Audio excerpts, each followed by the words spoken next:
Throughout recent history, discrimination has been a big problem. The majority of discrimination has been towards the black community, which is not right. By no means is discrimination ever appropriate, but especially to only one community and for how long it has gone on for. The song I chose really hits home for the black community because the artist can directly relate to it. My song is The Bigger Picture by Lil Baby. As I stated earlier, this song speaks for the black community and how they feel about the discrimination against them. As stated by Anish Kapoor, a verse in his song goes, "It's bigger than black and white. It's a whole problem with the way of life. It can't change overnight, but we gotta start somewhere." He is attempting to gather people to fight for this injustice. This is clearly a big problem for not only Lil Baby, but the black community as a whole. He is right when he says it won't change overnight, but we gotta start somewhere. Because nothing will ever get done if you don't start making change. Later on in the article from Anisha Kapoor, she says, Lil Baby stated that all of his sales will be donated to the Bail Project and Black Lives Matter. He is so passionate about this that he isn't keeping any of the profit for himself, but donating it to help make a change.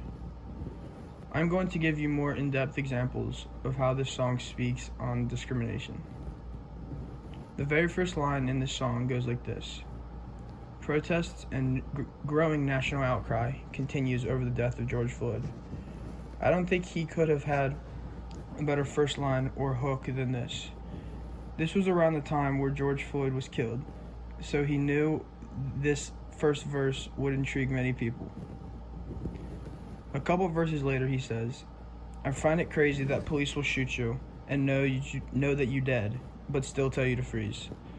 This verse shows how the black community believes police are malicious beasts. He is stating that police have no respect for black individuals, black families, or black communities. Lil Baby feels he has the obligation to speak out about this due to his influential platform. He says, "Every video I see on my conscience, I got power now. I gotta say something." What he means by this is, every video or news story he hears of police brutality or discrimination, he has to speak up about, not only because of the influence he holds, but also because it sits on his conscience if he doesn't. This leads me to my point on why I chose this issue and song. I have not been discriminated on like the black community has, so I do not know exactly how it feels or exactly how to fix it. I firmly believe everyone has many duties that need to be fulfilled in this life, and I think one of mine is to help people speak out who can't speak out for themselves. When I heard Lil Baby sing the verse, "Every video I see on my conscience," I can relate to that because I feel for these people. I might not know exactly how it feels, but I know it's a problem for sure.